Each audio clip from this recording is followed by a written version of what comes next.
Coopération Gabon-Corée, le rapport relatif à la mise en œuvre d'un programme de partage de connaissances présenté ce matin au ministre gabonais des Affaires étrangères, Excellence Paul Tungui. Les autorités coréennes qui ont foi au Gabon dans l'aboutissement des projets d'accord. Enfin, le bout du tunnel pour les déflatés de la Poste qui, depuis plusieurs années, revendiquent leurs droits. C'est en tout cas la promesse du chef de l'État, son Excellence Ali Bongo Ondimba, que ses compatriotes saluent dans le reportage que vous suivrez d'un moment à l'autre. Enfin, qu'en Orange 2012, la pelouse du stade de l'amitié sino-gabonaise est décapée pour faire place à une nouvelle pelouse. C'est une fois de plus la promesse faite à la CAF par son Excellence Ali Bongo Ondimba. Madame, Monsieur, bonsoir et merci de renouveler votre confiance à la télévision gabonaise. En ouverture de ce journal du soir, cette importante audience à la présidence de la République, le chef de l'État qui a reçu ce matin le réalisateur de cinéma Luc Jacquet, venu lui présenter son projet de film sur la forêt gabonaise. Bienvenue, Von Minko, presse présidentielle. Très honoré. En repérage dans notre pays pour son prochain film sur la forêt gabonaise, le cinéaste et réalisateur français tenait à présenter son projet au chef de l'État. Nous avons eu la chance d'être accueillis par le chef de l'État, nous lui avons présenté le projet. Nous avons senti un soutien très très fort de votre chef de l'État sur ce projet. L'idée c'est de raconter de manière extrêmement positive, d'expliquer, d'émerveiller le public du cinéma en Occident, mais j'espère beaucoup plus largement, sur ces questions des forêts. À travers son œuvre, le réalisateur, épris de nature, s'attelle donc à raconter la forêt équatoriale dans toute sa splendeur naturelle. Pourquoi la forêt du Gabon? Parce que vous avez la chance, je dis bien la chance, d'avoir une des plus belles forêts du monde, que vous avez des outils pour la conserver. Et je crois qu'en ce sens-là, c'est une forêt qui, moi, en tant qu'artiste, me donne extrêmement envie, qui, en tant que biologiste, me paraît tout simplement fabuleuse, puisqu'elle a encore des caractères tout à fait tout à fait protégés, intègres, j'allais dire. Le prochain film cinéma sur la forêt gabonaise devrait donc être l'œuvre d'un réalisateur de renom. J'ai fait un film sur l'Antarctique qui s'appelle La Marche de l'Empereur. On a eu la chance d'avoir un succès extraordinaire puisqu'on a rencontré un public de 25 millions de personnes dans le monde. On a eu l'Oscar du meilleur documentaire en 2006 aux États-Unis. J'ai fait ensuite un film qui s'appelle Le Renard et l'Enfant qui a également été diffusé dans 50 pays. Et aujourd'hui j'ai monté une fondation qui s'appelle Wine Touch, qui a pour vocation de mettre l'image et l'émotion au service de la conservation de la nature. Donc l'idée, c'est de se servir du cinéma pour montrer au plus grand nombre en quoi la nature est quelque chose de merveilleux et en quoi la nature est d'abord un capital commun. Couvert de forêts à plus de 85%, le Gabon est un pays riche de son patrimoine naturel. Des atouts indéniables dans la mise en œuvre du Gabon vert, l'un des principaux piliers de la politique de développement du chef de l'État. Au lendemain du lancement du programme d'aménagement d'eau et d'électricité dans les localités de Pana et de Dienga, dans la province de Logololo, au sud du Gabon, les populations reposent désormais tous leurs espoirs en l'avenir en confiance. Programme de développement cher à son Excellence Ali Bongo Ondimba, ce projet d'aménagement d'eau et d'électricité s'inscrit en fait dans un processus global de développement impulsé par le numéro 1 gabonais depuis son accession à la magistrature suprême. Analyse presse présidentielle, bienvenue Minko.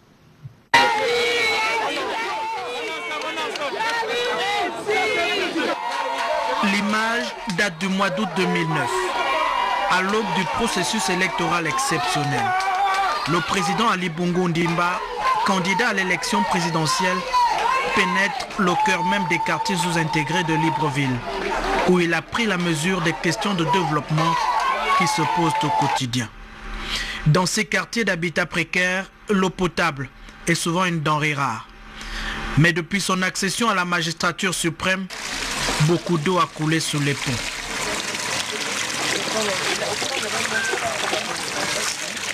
La capitale depuis a bénéficié de plus de 3000 mètres de linéaire de canalisation. Dans le département, plusieurs projets d'hydraulique villageoise sont en cours. À Kingele, comme partout à travers le pays, le numéro 1 de la République s'attelle donc à régler la question de cette denrée vitale. Les infrastructures énergétiques sont et doivent être à la base de notre développement. L'énergie et l'eau constituent des ressources vitales et des supports essentiels pour la vie et le fonctionnement des structures économiques et sociales. Le lancement des travaux d'aménagement du réseau d'eau et d'électricité à Dienga, mais aussi la construction d'une station de traitement d'eau, du château et du réseau de distribution d'eau à Pana s'inscrivent dans un processus global d'aménagement du territoire. Par conséquent, je souhaite que les missions de planification du développement et de concertation soient restaurées et consolidées. L'État doit donner de la visibilité stratégique à tous les acteurs, libérer les énergies collectives, canaliser l'investissement vers les secteurs les plus stratégiques et ouvrir de nouveaux pôles de développement pour notre économie. L'eau est source de vie. La mission assignée au département de l'énergie et des ressources hydrauliques est immense. L'accès de tous à l'eau potable. L'objectif à terme devrait permettre d'impulser de façon exponentielle la croissance économique et le développement pour un quotidien encore meilleur dans les foyers de la République gabonaise. Et voilà les questions sociales qui occupent une place importante dans l'avenir en confiance d'Ali Bongo Ndimba. L'actualité au Sénat marquée ces dernières heures par cette plénière présidée par le président de l'institution, Madame Rose Francine Rogombe, qui les sénateurs ont adopté une batterie de lois dont celle portant disposition commune à toutes les élections politiques dans notre pays. Basile Biogou Mikala, Hilarion Akombo. L'activité intense qui a prévalu au Sénat a été riche en événements avec l'adoption de plusieurs textes de loi. Il s'agit entre autres du projet de loi portant ratification de l'ordonnance numéro 009 PR 2011 du 11 août 2011, modifiant, complétant et abrogeant certaines dispositions de la loi numéro 0796 du 12 mars 1996 portant dispositions communes à toutes les élections politiques. Du projet de loi portant modification de la loi numéro 044-2010 du 12 janvier 2011 déterminant les ressources et les charges de l'État pour l'année 2011. Du projet de loi portant ratification de l'ordonnance numéro 006 PR 2011 du 14 juillet 2011 autorisant l'État gabonais à garantir un emprunt. Du projet de loi déterminant les ressources et les charges de l'État pour l'année 2012, de l'ordonnance numéro 0013 PR 2011 du 11 août 2011 instituant et organisant le fonctionnement d'une cession légale sur les primes ou cotisations des sociétés d'assurance exerçant en République gabonaise, du projet de loi relatif à la protection de l'environnement et la promotion du développement durable, du projet de loi portant ratification de l'ordonnance numéro 0011 PR 2011 relative au développement des activités maritimes et portuaires en République gabonaise, du projet de loi portant ratification de l'ordonnance numéro 0014 PR 2011 portant réorganisation de l'Agence nationale de l'aviation civile. Enfin, l'adoption du compte rendu de la séance plénière du mercredi 29 juin 2011. Présidée par le président du Sénat, Rose Francine Rogombe, la plénière s'est déroulée en présence des 6 membres du gouvernement. Et puis cette coopération Gabon-Corée, je vous l'ai dit, les autorités coréennes ont foi au Gabon dans l'aboutissement des projets d'accords communs. C'est ce qui ressort des échanges de vues ce matin aux affaires étrangères entre le ministre Paul Tungu et une importante délégation du gouvernement coréen venue à Libreville présenter le rapport relatif à la mise en œuvre d'un programme de partage de connaissances entre les deux États. États.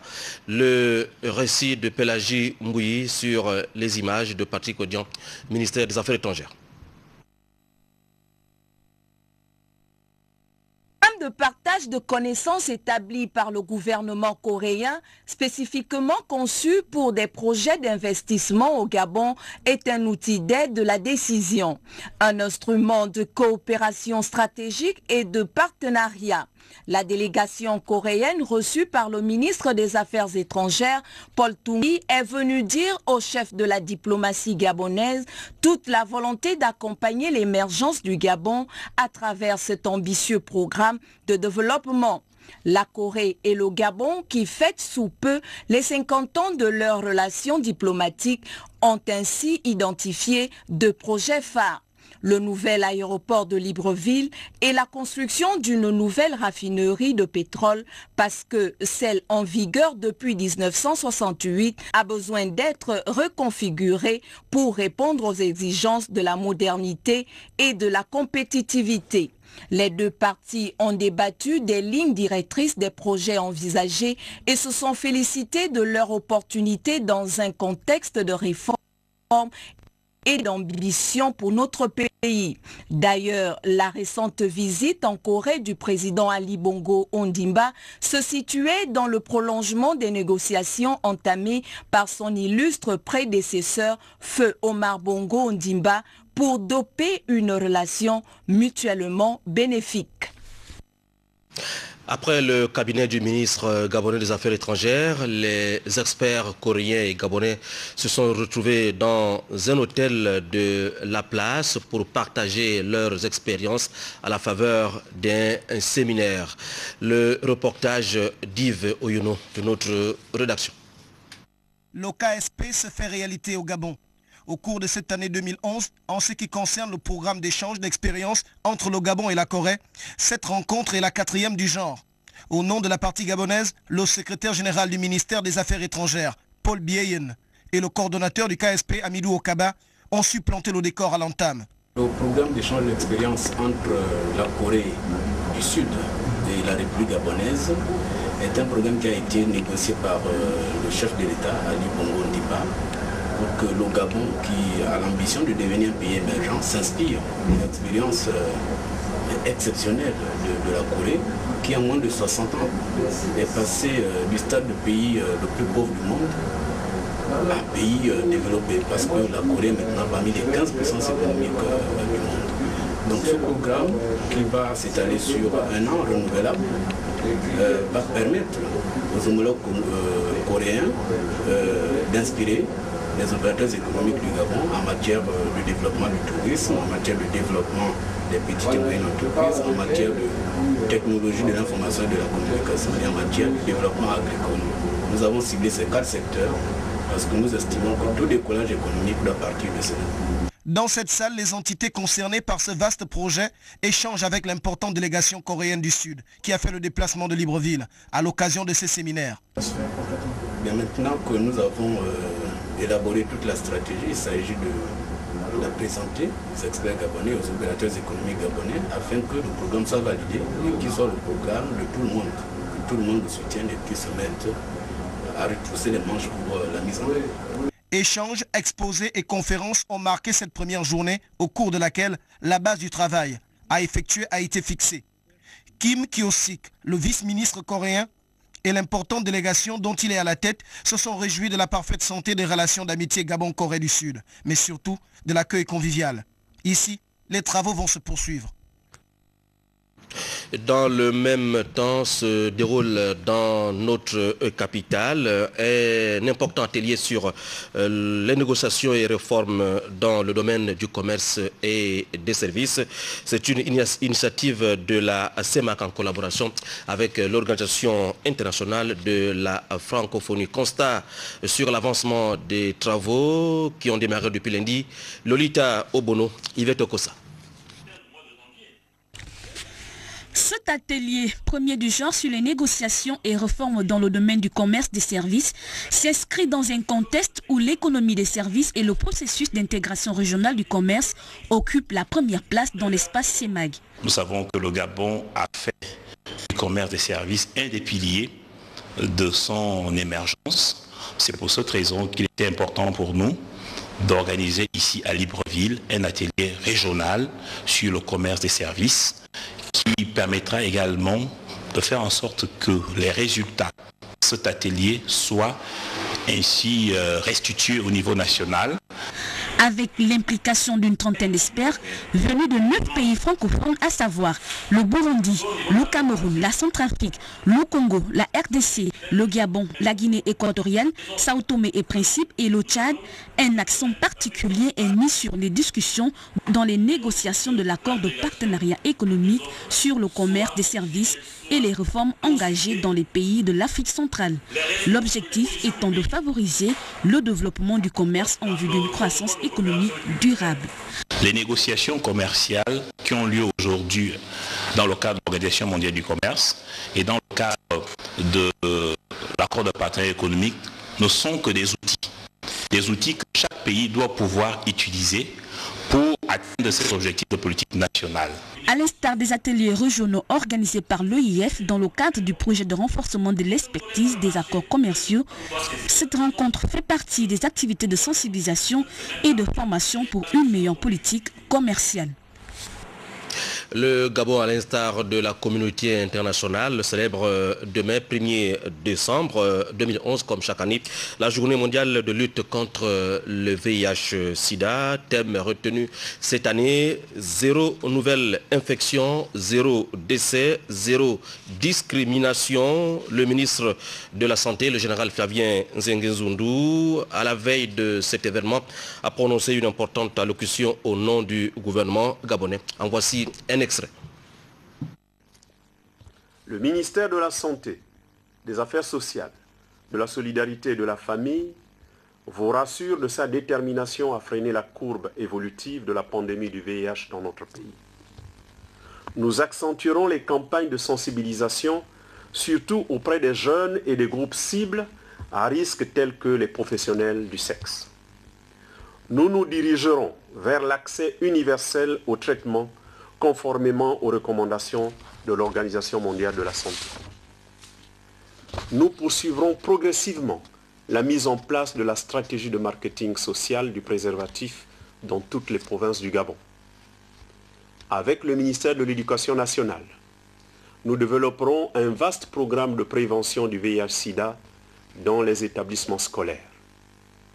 Ce programme comprendra la création des clubs info-santé, la formation des enseignants sur le VIH-Sida, la dispensation des enseignements sur le VIH et la mise à disposition des moyens de prévention du VIH-Sida. Avec le ministère du Travail, nous inciterons le secteur privé véritablement à s'engager dans la lutte contre le sida. Plus que quelques mois nous séparent de la fin des travaux de l'Institut technologique d'Ovendo. Pour se rendre compte de l'effectivité des travaux, le ministre chargé de l'enseignement technique, Célestine Ogewaba, s'est rendu sur les lieux. Cyril Bertrand Ngaleko, Victor Moununga. Le projet de création de l'Institut technologique d'Ovendo se matérialise. Lancé le 20 octobre dernier par le ministre de l'Enseignement technique, Célestine Baogewa, accompagnée de son département ministériel, est venue s'imprégner de l'état d'avancement des travaux de l'édifice qui servira à former les étudiants en cycle BTS. Sur le site, ce sont les agents de l'entreprise Atrium Construction commis à la tâche qui sont à pied d'œuvre pour le réfectionnement de ce joyau architectural. C'est un bâtiment de R+2, rez-de-chaussée avec 2 étages. Sur chaque étage, on rénove 5 classes de cours avec une salle pour les profs,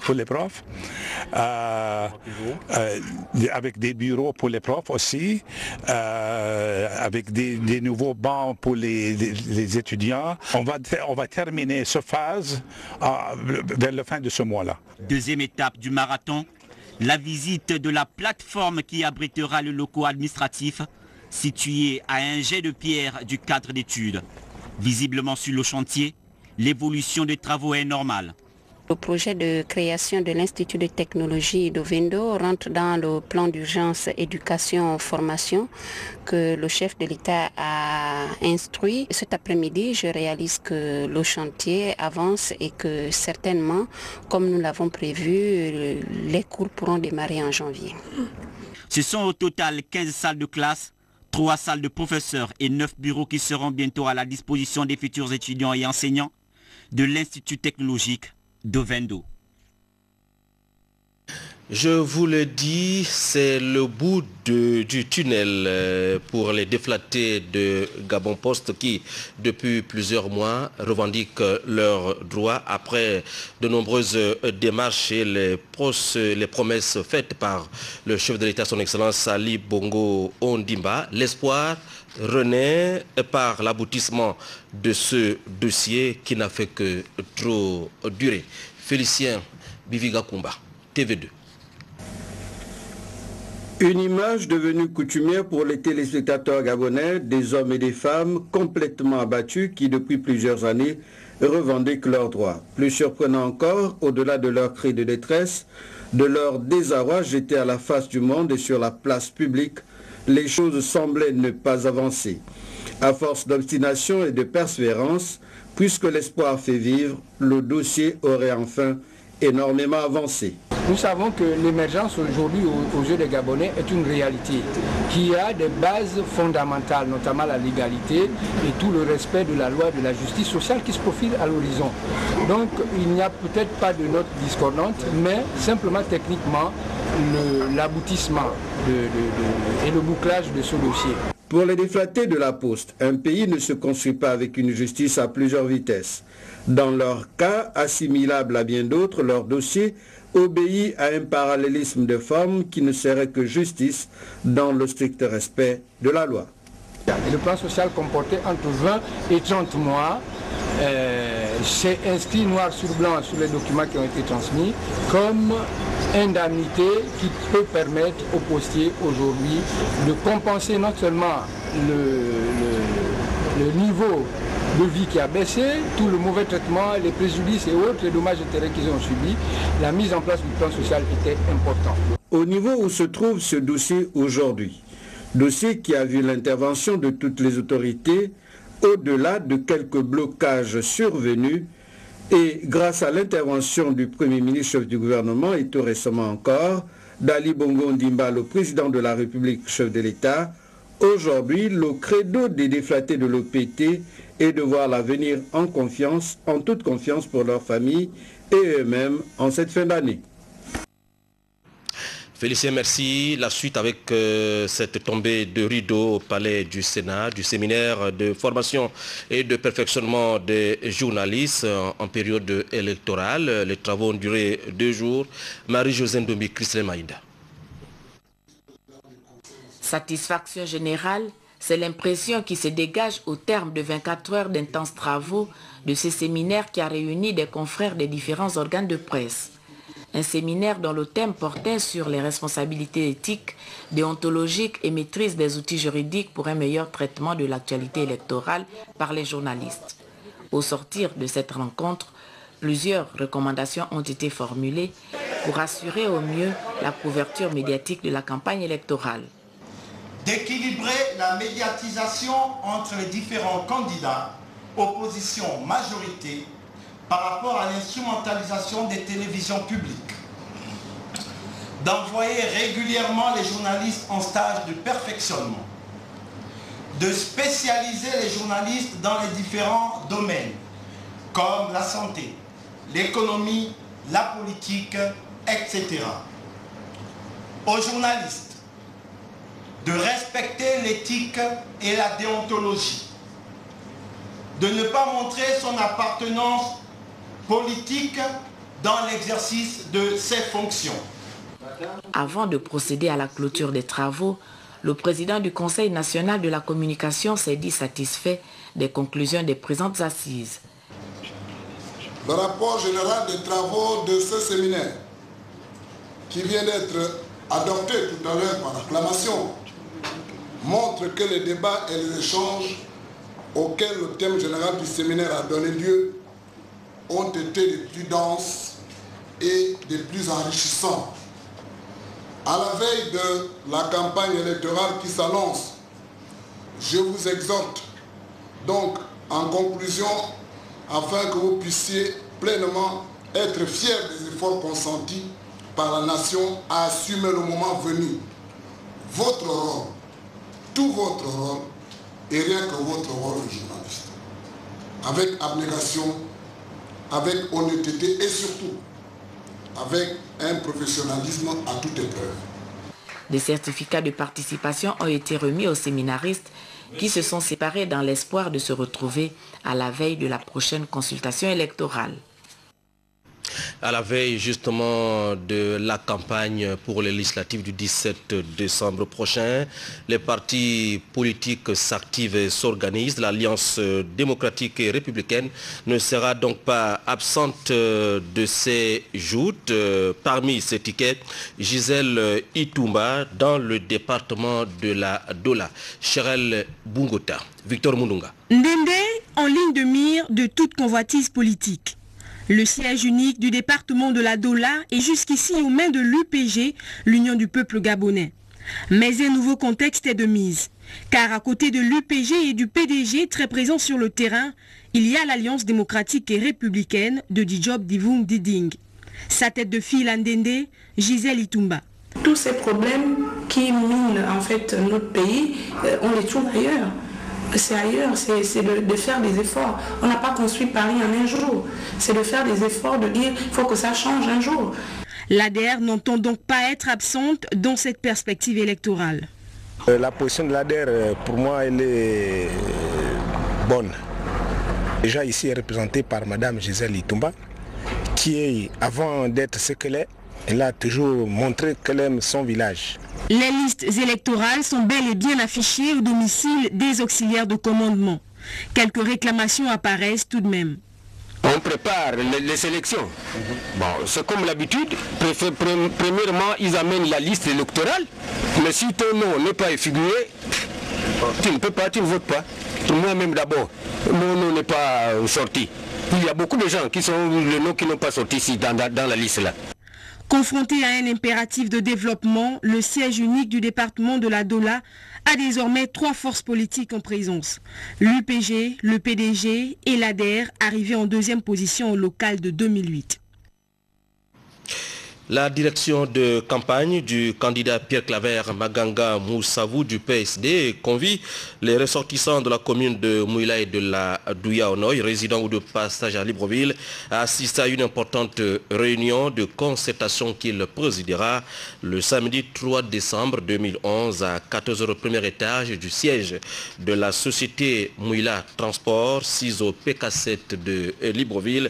La présence de tous est vivement souhaitée. Dans la perspective des élections législatives de décembre prochain, le ministre René Ndemezo Obiang, par ailleurs candidat PDG du siège unique de la commune de Bitam, a présidé une importante réunion avec sa base politique en présence de Jacques Maroga Kombila Samona et Pierre Claverella.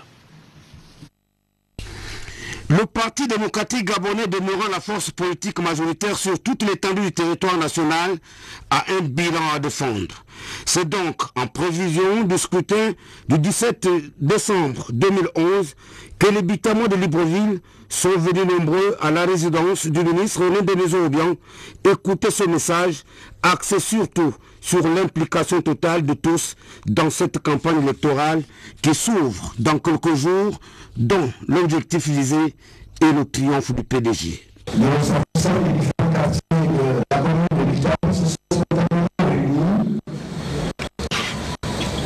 au nombre d'une cinquantaine pour lancer un appel à la candidature aux prochaines élections législatives. Ils ont même posé la gentillesse jusqu'à récolter la somme nécessaire pour que je puisse payer la caution en cette élection.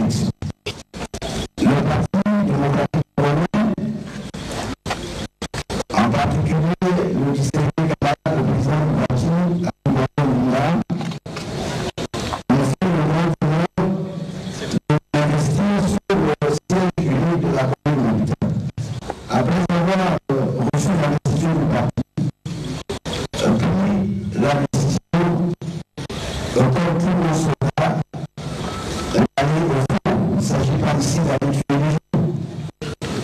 Parfois, aller défendre les valeurs qui ont toujours été celles du Parti démocratique gabonais. Aujourd'hui, la paix, le développement et le partage dans le cadre d'une projet de société à vivre en confiance de son excellence à l'Ibrahim. Profitant de l'occasion, l'élu de la commune de Bitam a présenté au public son nouveau suppléant, Christian Edouminsa, qui remplace Charles Zuela. On prépare à cette rencontre Françoise Assengon, ministre délégué à l'économie, Charles Zuela, secrétaire général adjoint du PDG, et les membres du cabinet politique de René Desmaisons-Aubian. Monsieur Raymond Sima, pour sa part, candidat investi par le PDG dans le canton Ké aux élections législatives, convie l'ensemble des ressortissants du département du Wole à une importante réunion qui se tiendra demain jeudi 1er décembre dans la salle de réunion d'Arambo à partir de 18 h. La présence de tous est vivement souhaitée. Les cadres militants et sympathisants du PDG dans le département du Komo-Monda Antoum étaient en réunion autour de leur candidat, Julien Nkoré Bekale. L'économie de la rencontre, Kenny Kanga. Ils étaient nombreux militants PDG du Komo-Monda à répondre favorablement à l'appel de leur élu. Pour Julien Nkoré Bekale et les siens, l'heure est à la mise en place des stratégies pour une victoire cash aux législatives prochaines. Les militants du PDG doivent se mobiliser aussi bien à Toum que dans tous les autres sièges pour donner au président de la République le nombre de députés qui lui permettent de mener à bien son projet de société et l'avenir de la confiance. Maintenant, nous devons travailler pour que nous gagnions la victoire, que je sois élu, vous qui m'avez mandaté. Au-delà des PDGistes, Julien Nkoré Bekale a tenu à associer les responsables locaux des partis politiques de la majorité républicaine. Au cours de ces entretiens, nous sommes liés avec ce qu'il fallait davantage, je dis bien, consolider la dynamique unitaire de la majorité républicaine de l'émergence. Au partiel, nous avons les partis réunis autour de ces candidats, que les Gabonais je dis bien, c'est crédible. Se voulant rassembleur, le membre du bureau politique a au cours de cette rencontre insisté sur l'enjeu du prochain scrutin qui consiste à assurer une majorité confortable au chef de l'État au palais Léomba. De même, le ministre Séraphin Mundunga, candidat à PDG dans sa localité respective du côté de Mouabi, a réuni les cadres militants et sympathisants de son parti pour préparer le prochain scrutin. Octavie Yolande V pour le point.